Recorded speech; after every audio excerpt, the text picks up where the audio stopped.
In this video, we're going to use derivatives to find critical points of a function. It says find the critical points of the function f of x equals negative cosine squared x. To find critical points, we're going to take the derivative of the function and set it equal to 0. So f prime of x is going to equal, we're going to do a chain rule here. So I'm going to rewrite that. That's really just negative. This would be cosine, put parenthesis here, cosine of x squared.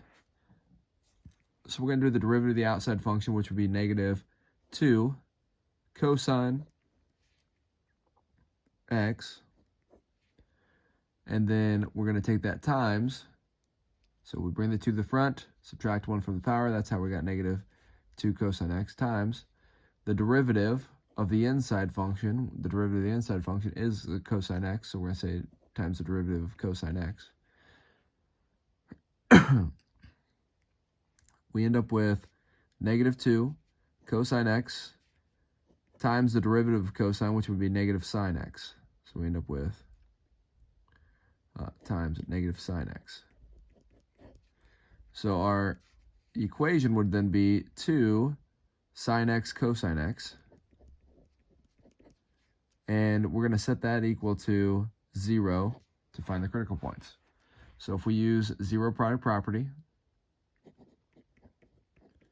we're going to say that 2 sine x could equal 0, or cosine x is equal to 0.